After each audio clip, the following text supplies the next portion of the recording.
The African night was alive. Sounds of the wild echoed through the darkness. The air, thick with humidity, carried the scent of decaying vegetation and damp earth. A heavy silence hung over the small, isolated cabin, lit by a flickering kerosene lamp. It was a fragile bastion against the untamed wilderness surrounding it. The cabin, built from rough-hewn logs, stood as a testament to man's attempt to tame this wild land. It was a small space with 2 rooms barely large enough to hold a family and their meager belongings. The windows, covered with thick wooden shutters, kept the darkness at bay, but also imprisoned the occupants within. The glow of the lamp couldn't reach the corners, where the shadows danced and whispered. This was the home of the Thompson family. John, the father, a rugged man hardened by years spent battling the elements, exuded a quiet strength. Mary, his wife, possessed a resilience born from a life lived close to the edge. Their 2 young children, 8-year-old David and 6-year-old Emily, provided a spark of joy in this harsh environment. Unaware of the danger lurking in the darkness, they were about to face a night of terror. John Thompson stirred a pot of stew, the aroma of wild herbs filling the small cabin. His wife, Mary, sat at the rough-hewn table, mending a tear in David's shirt. The children, their faces lit by the warm glow of the lamp, played a game of stones on the floor. It was a scene of domesticity, a world away from the untamed wilderness outside. They were a family bound together by love and the shared experience of surviving in this harsh land. And I, with my quiet strength and resourcefulness, held our small world together. The children, filled with the innocence of youth, brought light and laughter into our lives. I am eager to learn, to prove myself worthy of my father's approval. Emily, with her infectious laughter and bright eyes, had a spirit that could brighten even the darkest of days. The family ate their meal in comfortable silence, the only sounds the clinking of spoons and the crackling of the fire. John had returned from a successful hunt, and the garden was yielding its bounty. Little did they know that their world was about to be turned upside down. A low growl, barely audible over the crackling fire, sent a shiver down John's spine. He paused, spoon halfway to his mouth, listening intently. The forest was never silent, but this sound was different. It was closer, more menacing. He glanced at Mary, his eyes conveying a silent question. She too had heard the sound, her face etched with concern. The children, oblivious to the growing tension, continued their game, their laughter now seeming jarringly out of place. The growl came again, closer this time, followed by the unmistakable sound of something heavy brushing against the wooden walls of their cabin. John slowly rose from his chair, every sense alert. He picked up his rifle, his movements deliberate, trying not to alarm the children. They were facing an unknown danger, but they would face it together as a family. A deafening crash shattered the night, sending splinters of wood flying across the room. The flimsy door, unable to withstand the force of the assault, swung open, revealing a set of eyes glowing with a terrifying intensity.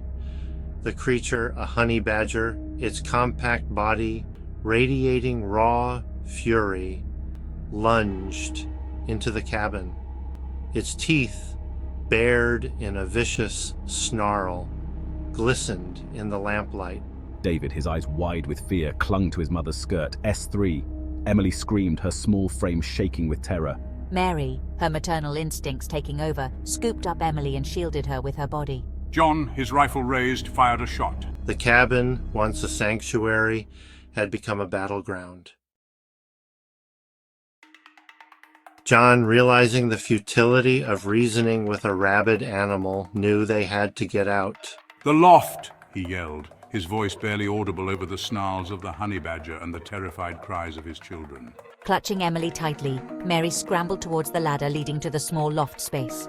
His initial fear replaced by a surge of adrenaline, David followed closely behind.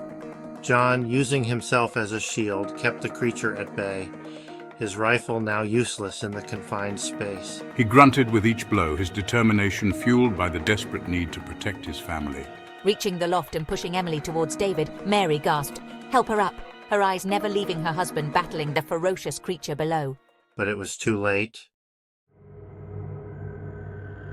The ladder, old and rotten, snapped under Mary's weight. She fell to the floor, landing heavily. The sound of her fall drew the honey badger's attention. It turned, its eyes burning with a malevolent light, and stalked towards her. S5. John, his heart sinking as he witnessed Mary's fall, knew he had to act fast. He grabbed a burning log from the fireplace, its heat searing his hands, and hurled it at the creature. S1.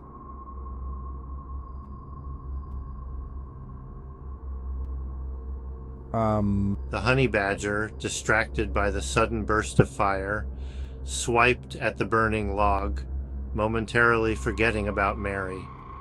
They were trapped, their small haven transformed into a prison. As the honey badger stalked towards Mary, John knew he had to do something drastic. His eyes darted around the room, desperately searching for anything that could be used as a weapon. His gaze fell upon the heavy iron poker leaning against the fireplace. It was their only hope. He lunged for it, his muscles screaming in protest, and grabbed the cold, heavy metal. It snarled, its teeth bared in a vicious grin, and charged. John, adrenaline coursing through his veins, met the charge head on. S5. The blow, while powerful, only served to further enrage the honey badger. It roared, a sound filled with primal fury, and launched itself at John once more.